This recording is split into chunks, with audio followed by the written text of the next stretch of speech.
Aku udah kayaknya bukan jadi penyanyi deh. Sempat mikir gitu ya? Sempat mikir gitu karena udah audisi yang terakhir kali ini yang One Idea Audition yang Unity. Itu nggak dihubungin terus kayak oh ya udahlah kayaknya emang bukan jalan di sini. Terus aku kayak udah punya planning buat abis itu ke pesantren. Pesantren ngambil program tahfiz gitu. Tapi ternyata perjalanannya dipaksa ya memang ternyata benar ya valid dipaksa ya. Harus memaksa. Proses memaksa itu membentuk Fadri jadi sekarang ini gitu ya. Iya betul. Enggak. Kaget aja jadi kaget.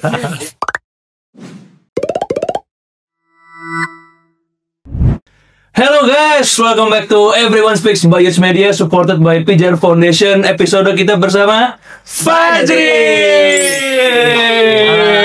Fadri, apa kabar? Ya Allah. Alhamdulillah baik. Jadi guys, Fadri ini, gimana ya? Apa tuh? Apa yang Ini saking kerennya gue gugup gitu loh. Karena Fadri ini boyband yang sering masuk TV. Iya. Artis sering masuk SCTV, pernah masuk SCTV gitu, TV-TV nasional dan sering dapat awards juga musiknya gitu. Kita sih plus dulu dong. Terima kasih. Appreciate luar biasa. Makasih banyak Fadri udah mau datang ke sini. Ternyata dari Sukabumi tadi langsung ya. Iya. Jauh banget dari SMP. Saya terima kasih udah diundang di sini dong. Karena kita mau ngobrol-ngobrol nih. Karena Boleh. Fadri ini fansnya banyak juga teman-teman. Iya, benar. Ini yang komen langsung banyak nih cewek-cewek gitu ya. Nah, kita lagi live ternyata. Ke Fajri. Oh iya, banyak banget. Nah, jadi boleh diceritain nggak sih waktu awal sebelum jadi boyband tuh emang cita-citanya mau jadi boyband? Oke, sebenarnya boyband itu nggak kebayang. Nggak kebayang Dari malah. kecil tuh nggak kebayang. Nggak kebayang. Baru berarti ngeblur gitu ya. Iya. Masuk. Minus. Enggak, jadi emang dari SD aku tuh suka nasyid. Oh, Masya Allah. Sempet nasyid. Terus Nggak banyak orang tahu loh ini. Ini rahasia. Dan rahasia ilahi. Nasyid jadi beneran? Nasyid. Dari kelas 2 sampai kelas 6 itu aku nasyid. Oh, Masya Allah. Terus kalau SMP baru aku mulai lomba-lomba karena diajak sama guru bahasa Inggris dan dia support banget buat aku lebih jauh lagi gitu nyoba PD buat lomba dan lain-lain. Ya sebenarnya memang saat itu skill aku belum mumpuni banget ya. Bahkan saat itu aku, kalian tahu Shakira Jasmine gak sih? Iya. Nah itu SMP itu aku lomba bareng dia. Serius? Itu SMP sama dia maksudnya? Enggak, antar SMP gitu. Antar SMP. FLS 2N kalau nggak salah. FLS 2N. Dia ada dong ini berarti ya? Iya. Oke, terus. FLS 2N. Itu O2 SN. Iya. Itu kan olahraga ya? Pokoknya lomba itu ya? Iya, lomba itu lah pokoknya. Nah, di situ aku ketemu Shakira Jasmine dan dia emang saat itu udah shining banget. Shining so bright gitu ya. Ya, cuman kan memang dulu tuh penyanyi cowok tuh jarang banget kan. Jarang banget. Jarang ada cowok pede buat nyanyi. Oh iya. Dan saat itu aku lumayan dapet spotlight meskipun skillnya waktu itu belum semumpuni itu. Nggak percaya. Kayaknya udah jago nyanyi dari dulu ya. Banyak banget yang merendah begini. Fadri suka merendah aja.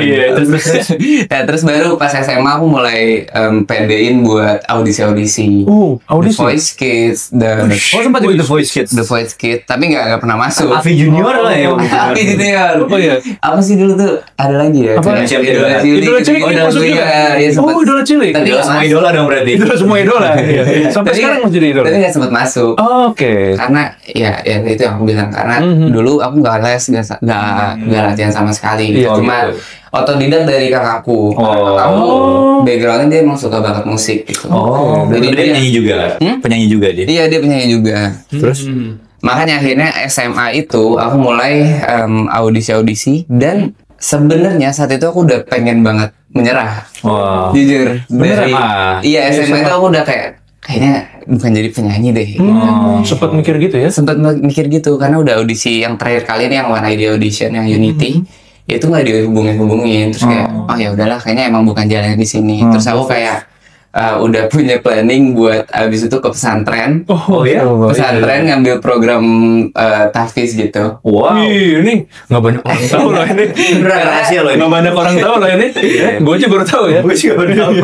Karena saat itu di Turki itu kan ada program beasiswa kan. Program beasiswa via tahfiz gitu. Oke, tahfiz. Nah makanya aku pengen ngejar itu terus langsung ke kampung Inggris terus langsung ambil beasiswa. Tadinya udah kayak gitu. Umi saat itu udah seneng banget. Udah seneng ya? Maksudnya kayak dia tuh pengen banget ya.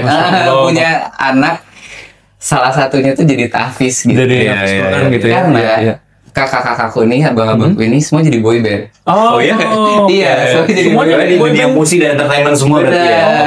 Oke. Oke. Jadi tahun 2017 itu kakakku yang pertama, dia lolos audisi di Global TV namanya Dance Global Boy Band. Dia Gokil. winner 1. Jadi dia jadi boy band namanya B-Force. Dan tahun 2018 itu kakakku yang kedua. Oh. Jadi boy band juga. Oh. Iya, di acara yang sama. Nah, tahun 2019 baru aku jadi Unity kayak gitu. Wih, ini perjalanannya ternyata mau jadi seorang nasyid, Pak. Meliak-liuk ya ternyata. Meliuk-liuknya Iya. nggak ada yang tahu gitu ya, Dri ya. Iya, betul. Tapi apa yang bikin Fadri terexcited gitu ya sama boyband ini gitu, Dri? Sebenarnya boy band ini tuh karena dari abangku sih. Oh, dari Abangku dulu emang dia tuh salah satu the most influence Show people. me. Oh, Iya. yang mempengaruhi Fadri Ya, yang buat paling jadi banyak nge-influence aku untuk jadi Oke, penyanyi oke. adalah dia gitu. Karena dia dari SMA itu dia udah nyanyi terus cover dance. Dan dia emang yang lebih lebih fokus banget gitu. Dia ngejar otodidak. Ngejar tuh ya. Ngejar banget, dia latihan dari YouTube, dari semuanya tuh dia kerja. Dan akhirnya diajarin ke adik-adiknya. Oke. Kayak gitu. Sampai akhirnya aku kayaknya boleh juga nih. Itu juga ditawarin sama kakak aku nih, ada audisi nih, audisi boy band. Dia bilang ikutan aja, cobain. Oh, I Oh, see. jadi audisi gitu ya. Iya. Tapi ada nggak sih satu pengalaman menarik selama menjadi boyband gitu ya? Kita Oke. kan tahu bahwa sebagai boyband itu kan, fansnya banyak. Iya kan banyak Gitu ya. fans. Heeh. Mana-mana dikejar sama banyak orang. Dikejar-kejar banyak orang. Nah, itu kita mau tahu ya. Pertama, Oke. gimana perasaan Fadri setelah memiliki banyak fans yang dimana dulu kita lihat jalurnya ternyata nggak ke situ gitu Iya, ya, nggak ke iya. arah Tavis, tapi ternyata qadarullohnya jalannya belok Iya, ke sini. Gimana perasaannya? Yang kedua, se-excited apa Fadri menjalani peran itu gitu. Oke, jadi pertama kayak gini. Aku tuh orangnya sanguin banget. Sanguin. Oh, sanguinis. Sanguinis Beneran? banget. Oke. Jadi Terus? aku suka banget dipuji. Oh, Aku suka banget entertain. Entertain gitu. gitu ya. Jadi dari jiwa pribadiku sendiri itu udah sanguin banget. Oh, sanguin dari, banget ya. Dari turunan-turunan kakakku juga sanguin banget gitu. Makanya ketika masuk ke Unity, tiba-tiba ada banyak fans gitu.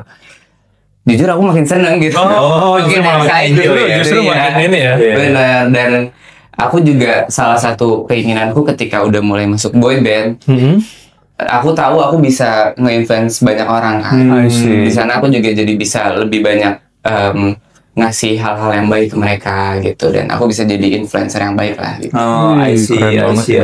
I see. Tapi kalau misalnya kita ngelihat ya ke perjalanannya Mas Fadri, selain boyband ada aktivitas lain nggak? Kan kalau kita lihat di sosial media kayaknya banyak yang aktivitas yang dilakuin sebenarnya. Nah, iya. Oke, mungkin ini recently ya. Baru-baru recently. ini aku jalanin warung. Oh, boyband yang buka warung. Iya, betul. Baik. Jangan lupa datang guys ke warungnya. Di mana? Di mana? Di BSD. Oh, di BSD. Dekat rumah gue dong. Oh, iya. Jangan lupa mampir, lu nggak mampir dosa lu, Pak. Pulang dari podcast ini ke sana. Langsung ke sana. Di seberang komplek Galatinos BSD. Kok bisa? Oh, seberangnya ada Latinos. Iya. Oh iya, tahu. Dari boyband ke warung tuh gimana Oke, ceritanya? gitu? jadi di sisi lain ketika aku dari SMP SMA itu, aku kan nyanyi juga kan. Nyanyi juga. Di sisi lain aku tuh suka banget bisnis. Oh, Jadi ini. dari SD, Iya. dari SD itu aku sempet jualan gorengan. Oh iya? Jualan gorengan Really? ya. Seru banget. Karena- Terus? Di sekolah? Di sekolah. Karena saat itu memang ekonomi keluarga kan masih kurang bagus gitu saat itu. iya. Makanya kata Umi, Kak Aji kalau mau tambahan uang jajan, jualan aja gitu. Terus ya udah boleh. Dan aku suka gitu jualan sampai SMA. Sempat bahkan aku ikutan MLM. Oh iya. Beneran ya? Boleh Karena disebut aku- nggak? Boleh disebut? Jangan ya, jangan. Benar. Ya. Tapi di sisi lain, maksudnya di sana di MLM ini aku banyak banget belajar, terutama di mindset sih, di mindset Mindset. untuk berbisnis, mindset untuk berjualan gitu. Oh. Ilmu-ilmu dasarnya tuh dapat di sana. Oke. Gitu. Iya. Bukan mindset dapat Pajero 5 miliar ke Mars Betul. gitu. Iya. Tahu nih gue pasti ada itu. Gitu ya. Iya. Mas Fadri, Ya. Baik. kalau misalnya kita ngelihat ke kegiatannya Mas Fadri, banyak kegiatannya. Mungkin pertanyaannya adalah kayak Kalau kita punya fans banyak, Iya. kan kadang-kadang kita suka nggak bisa jadi diri kita sendiri kan. Iya. Mungkin kita jadi orang yang memang diidam-idamkan sama fansnya gitu. orang. Ngerasain itu juga nggak? Kan kalau misalnya aku lihat, kalau misalnya kayak Blackpink, Super Junior gitu, mereka kan kayaknya udah bukan jadi diri mereka sendiri lagi gitu ya guys. Jadi maksudnya udah harus jadi orang yang memang diidam-idamkan. Mas Fajri ngerasain gitu juga. Mungkin di awal ya. Mungkin di awal banget Iya. ketika emang baru masuk di entertain. Ada juga yang namanya star syndrome kan. Oh, oke. Baru ngerasa kayak punya fans, terus diidam-idamkan banyak orang gitu. Dan itu emang draining banget. Akhirnya kita begging buat trying to jadi orang lain gitu di sana. Karena kayak, nih gue harus kayak gini nih biar orang tuh makin suka sama gue. Gue harus kayak gini biar orang lebih banyak suka sama gue gitu. Sampai akhirnya aku sadar kayak ini nggak bisa kayak gini gitu. Ways-nya. Aku harus jadi diri sendiri. I see. Jadi orang juga suka tuh as a personal aku, bukan sebagai Fajri Unity gitu. Kayak dia suka Fajri Unity, dia suka Ahmad Muhammad Fajri, dia suka Aji nama panggilanku. Jadi pengen dibikin sepersonal itu. Sepersonal itu. Ya. Artinya kalau kita kan gini sebagai teman kita kenal Fajri itu hangat. Iya, betul. Ke fansnya pun juga dengan kepribadian Fajri yang kita kenal Betul, sama ini iya, gitu juga iya, gitu iya, ya. oke. Berarti nggak dibeda-bedain gitu Iya. ya. Iya. Saking originalnya itu justru yang original gitu bisa bikin fans tuh makin cinta nggak sih? Benar, Ji? benar. Dekat ya Karena- pendekatannya iya, ya berarti ya. Nah, Makin deket gitu ya. Iya. Karena kalau misalkan kita emang faking gitu dari awal, ketika kita capek banget nih, akhirnya kita nggak bisa lanjut faking, itu bakal kelihatan sifat aslinya. Kayak sebenarnya kita tuh jutek, kita tuh sebenarnya sombong gitu. Iya. Itu bakal kelihatan banget gitu. Iya, Dan iya. sebagai entertainer, kita nggak pernah tahu kapan waktu capek kita. Gitu. Iya, benar. Kapan kayak kita nggak pernah tahu tiba-tiba sebulan nih ada jadwal 60 kali gitu. Wah, iya. Kayak gitu Gokil ya. maksudnya. Iya, pasti lebih harus siap sih. Lebih harus siap ya. Iya. Nah, Ji, kalau di atas panggung gitu ya. Nah, ini yang kita kebanyakan Oke, nggak tahu. ini kita harus Gue penasaran banget soalnya. Penasaran banget. Iya. Komunikasi Fajri sebagai personal di atas panggung tuh ke fansnya gimana gitu ya. Apalagi kalau kita bicara public speaking ya. Iya, Dok, ya. oke. Di atas panggung tuh nggak mudah gitu Betul. ya. Ribuan orang di stadion, lampu sorot sana sini, benar-benar. kamera. Itu cara Fajri berpublic speaking di hadapan fansnya itu gimana sih, Ji? Cara berpublic speaking. Jadi dulu waktu awal masuk Unity itu aku tuh pemalu banget. Oke. Bahkan dari audisi juga aku tuh anaknya pemalu banget. Itu bisa dilihat di YouTube, ada YouTube-nya karena dari audisi kita udah udah di videoin. Dan di sana aku masih pemalu banget. Dan itu masalah jam terbang sih. Jam terbang kita perform setiap hari. Terus juga aku mulai, kalau dari cara public speaking aku mungkin lebih ke flirting ya. Flirting gitu. Flirting gitu ya. Oke. Iya, terus yang lebih cheerful. Cheerful. Oke. Toh kita juga di Unity kan ada banyak banget orang tuh. Dari sebelumnya 8, 7, 6, sekarang 5 gitu kan. Oh, tadi ini 7 ya? Tadinya 8. Tadinya 8. Oke. Sekarang sisa berlima. Dan kita semuanya punya personality masing-masing. Dan aku salah satu yang flirting dan cheerfulnya gitu. Oh gitu. Tapi dari dulu, maksudnya gini, tadi kan sempat ngomong kalau misalnya pas lagi audisi itu masih introvert banget. Bukan introvert, malu banget ya. Pemalu banget. Pertanyaannya adalah apakah dari kecil kayak gitu juga gaya komunikasinya sehingga ke bawah gitu. Karena kan kalau misalnya denger dari ceritanya tadi kan abang-abangnya boyband semua nih. Iya benar. Jadi kan harusnya abang-abangnya kayaknya kebayangnya adalah orang-orang yang memang udah biasa di-entertain kan, yang emang ngobrol biasa kayak gitu kan. Karena mau nggak mau kan kalau di-entertain kan. Apakah Fajri emang dari dulu tipikal yang pemalu gitu dan apa yang akhirnya membuat Fajri merasa bahwa harus diganti nih dari yang Fajri pemalu sampai jadi Fajri yang tadi pede gitu. yang pede gitu buat ngomong. Jadi ada cerita waktu aku SMP. Oh, ada cerita lagi. Waktu SMP itu waktu kelulusan itu kan ada kayak malam pokoknya ngobrol sama orang tua gitu di sekolah. Oh. Tahu nggak sih ada acara Iya, gitu iya, kayak iya, prom apa ya Iya, gitu lah iya. pokoknya mabit lah. Mabit ya. Bina iman dan takwa. Iya itu. Iya. Nah itu ada orang tua. Terus Umi Abi tuh nanya, Aji ada nggak yang mau disampaikan ke Umi Abi? Terus aku bilang gini, boleh nggak Umi sama Abi jangan banyak nanya. Beneran? Karena dari dulu aku tuh nggak suka komunikasi. Benar. Jadi aku tuh sangat tertutup banget orangnya. Iya. Sampai kayak kalau untuk aku sendiri aku mau kayak gitu kayak Iya. boleh minta tolong nggak gitu jangan terlalu nanya banyak gitu suka nanya karena aku nggak suka ditanya gitu. Kita nanya mulu berarti salah gitu. Oh, nggak apa-apa ya. Tadi Nggak udah apa-apa. punten. Mohon maaf ya. Kalau ini nggak apa-apa ya. Nah makanya sampai akhirnya turning pointnya adalah ketika aku aware kan aku udah di dunia entertain entertain, aku harus lebih banyak ngobrol, aku lebih harus bisa banyak relasi gitu. Ya udah aku akhirnya belajar buat di panggung di awal-awal juga aku nggak terlalu banyak ngomong. Di tahun-tahun awal tuh ya udah diem gitu. Akhirnya aku beraniin kayak yaudahlah coba aja ngomong gitu. Tadinya tuh kalau kita manggung dulu di Unity, itu tuh udah ada line-line sendiri. Maksudnya kayak kita ditulis skripnya. Udah tahu apa yang ada line masing-masing gitu. Oke, di sini sih dia yang ngomong gitu. Terus sampai akhirnya aku minta part lebih banyak lah gitu.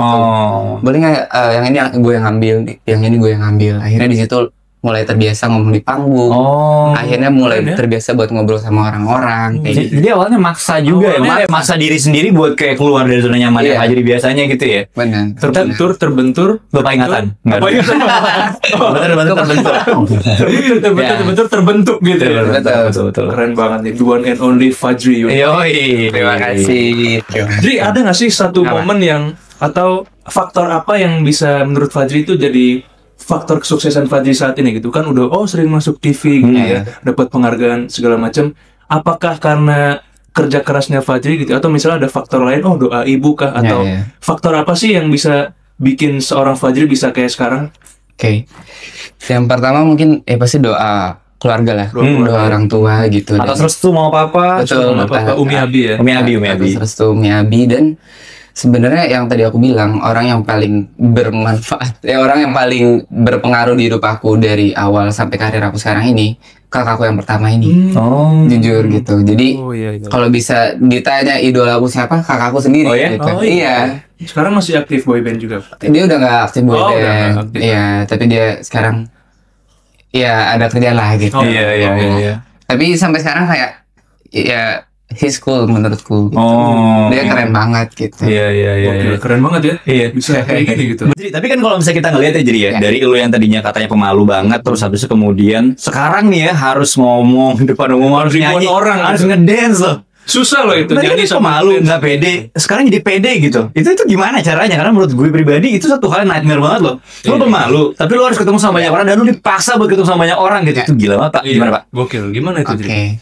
Kalau menurutku ya, kalau kita nggak pernah maksa, kita nggak pernah tahu sih. Menurutku pede itu ketika kita udah tahu bener-bener kapasitas kita di bidang tertentu gitu. Lu bakal pede nyanyi kalau misalkan lu udah bener-bener tahu nyanyi, lu bisa nyanyi gitu. Kemampuannya bisa ditakar gitu. Bener.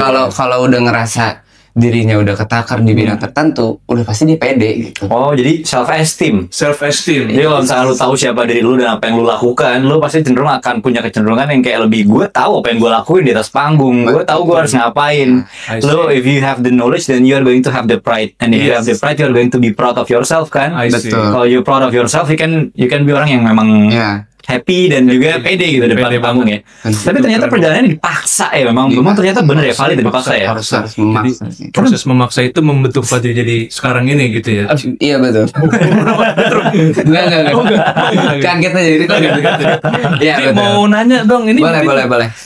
Sebagai boyband gitu ya, aku tuh penasaran gitu ya. 3 pertanyaan sekaligus nih. Yang pertama, pengalaman terbaik, momen terbaik gitu ya, entah diikutin fans sampai rumah misalnya, kan biasanya gitu kan Pak. Diguntit gitu ya. Itu ya yang pertama terbaik. Yang kedua terunik gitu ya, terunik ya. Bisa jadi misalnya, misalnya pas waktu ngedance mic-nya jatuh, atau gimana gitu ya. Yang ketiga, pengalaman terburuk ataupun yang bisa jadiin pelajaran gitu. Itu dari 3 itu ada yang bisa di-share nggak sih buat kita semua gitu? Mulai dari pengalaman terbaik ya. Terbaik dulu. Mungkin pengalaman terbaik itu konser tunggal pertama Unity. Wow. Ya, itu di Ciputra Artpreneur. Ciputra Artpreneur. Gede banget itu ya. Gede. Itu suatu kebanggaan aja sih, kayak bisa ada di sana. Terus yang datang itu full unit gitu, fans Unity gitu kan. Dan ya tidak bisa nih kalau momen itu, karena itu tuh momen peaknya Bang Unity. Dan untuk saat ini memang kita sedang sedikit kendor gitu. Ya mungkin itu jadi momen terbaik. Tadi lanjut momen yang kedua, momen terunik. Terunik. Misalnya bandonya copot atau mati misalnya. Mungkin momen terunik tuh ketika perform di SCTV sih. Kenapa tuh? Gimana? Kita kan udah beberapa kali di SCTV kan. Iya. Dan di SCTV itu selalu unik. Gitu. Selalu unik gitu. Selalu unik masalahnya. Kayak baju kita warna-warni. Terus kita pernah kayak, pokoknya karena kita boy band dan kita tuh selalu okein tim kreatifnya gitu. Ya udah apa aja ayo gitu. Iya. Ntar kita tiba-tiba naik yang ininya naik gitu. Yang floornya space-nya naik gitu ya. Dari bawah ke atas gitu ya. Iya, terus ntar ada yang lagi naik delma. Oh iya? Oh aneh-aneh. Maksudnya unik-unik gitu ya? Unik-unik. Kreatif sih. Tim kreatifnya. Kreatif beneran sih emang sih. Orang-orang PH kan soalnya orang produksi kan. Betul, pokoknya hampir semua dibabas sih. Kayak naik truk, naik truk di dalam studio TV naik truk. Enggak, itu kayak kita lagi karnaval SCTV. Iya. Bukan buat beli truk kan? Bukan. Atau males mau beli. Nggak tahu malas beli truk. Ya gitu. Nah, Terakhir. pengalaman bukan terburuk ya, mungkin bisa dibilang terburuk, tapi yang mungkin bisa jadi lesson learned. Lesson learned. Ini mungkin bisa jadi pembelajaran terbaik juga buat aku. Oke. Apa tuh? Perform di depan haters. Pernah? Wah, perform di depan haters. Yes. Cara dia Maksudnya tahu ketemu haters aja mager gitu kan? Gimana ya? Cara Ceritanya tahu pokoknya haters tuh gimana? kayak ini tuh panggungnya panggung umum. Oke. Panggung umum dan ada salah satu pokoknya kayak haters lah. Kelompok haters yang ada di situ. Udah tahu itu haters di ibaratnya. Iya. Terus. Wah itu sih mantep banget sih. Maksudnya kayak Gokil loh, baru denger loh gue. itu hampir 90% tuh hatersnya itu. Oh iya gitu. Jadi kayak ribuan orang, 90% haters itu. Gue shock loh. Serius gitu. Terus. Ya itu maksudnya kayak Menarik banget nih. ketika manggung itu kayak mereka diem, terus ada yang duduk, terus kayak bukan ada yang ngata-ngatain. Oh iya? Sambil nyanyi gitu. Iya pas kita lagi nyanyi kayak ada yang ngatain. Gue shock banget. Enggak, beneran loh. Iya. Gitu. Nggak kebayang aja sih. Nggak kebayang aja sih. Tapi kenapa mau manggung di depan haters? Itu emang by setting atau maksudnya sengaja biar jadi fansnya lagi atau? Enggak sih, karena kan emang kalau as a entertainer gitu, kita kan manggung dimanapun. Iya, nggak bisa milih ya, Nggak bisa milih. Iya. Kalau ada yang ngundang ya udah kita ikut gitu. It is what it is ya. If that's the hardest, then face it ya. Iya benar. I see. Dan di sana aku belajar banget sih, belajar buat mental, lebih ke mental. Mental buat kayak tahan banting gitu kayak ya udah perform sebaik-baiknya, buktiin aja kalau kita tuh emang keren gitu. Iya. Dan berusaha ngomong, pokoknya semuanya kayak berusahain. Jadi setelah beres itu, kita mau dimanapun ya udah nyantai udah aja nyantai gitu. banget. Karena udah pernah ketemu yang peak. Udah peak banget. Iya, ini udah iya. Di depan haters gitu ya. Iya. Gue aja nggak mau tuh kayaknya. Nggak usah, gue takut dihujat misalnya. Gitu. Tapi ini berani gitu loh. Gitu, tapi keren banget sih Fadri. Nah, Terima kasih. dari perjalanan hidup Fadri saat ini gitu ya, ada nggak sih yang mau disampaikan ke teman-teman gitu ya, buat orang-orang seumuran Fadri gitu ya, yang misalnya SMP SMA-nya, aduh bingung mau jadi apa gitu ya, atau bahkan ketika sudah di posisi misalnya kuliah, oh bingung mau jadi apa, buat nemuin ini tuh yang gue banget gitu ya, nemuin inspirasinya gitu ya, nemuin jalan hidupnya itu, ada yang mau disampaikan nggak ke teman-teman? Mungkin sebelum itu aku juga mau bilang terima kasih juga ya kayak ke fans-fansku unit dan terutama tim-timku juga. Maksudnya mereka juga yang ngebantuku sampai sejauh ini gitu. Dan untuk pesan-pesan buat teman-teman yang memang masih mencari mencari tujuan, Dari why-nya mereka. ya itu harus cepatnya sih. Maksudnya kayak kalau SMA apalagi itu sama kelas 2 tuh kalian harus sudah tahu mau ngapain. Crucial moments ya. Crucial banget. Aku juga beberapa kali ngobrol sama tim-timku di warung gitu kan. Mereka juga 2008 2007 kayak muda-muda banget ya. Gen Z, Gen Alpha ya berarti itu ya. Satu gue. Gen Z akhir lah. Benar. Dan rata-rata Gen Z akhir itu mereka nggak terlalu punya banyak tujuan gitu. Kayak hidup jalanin aja. Iya. Dan aku selalu ngomong ke mereka, ya lu nggak bisa kayak gitu. At least lu harus tahu lu mau ngapain.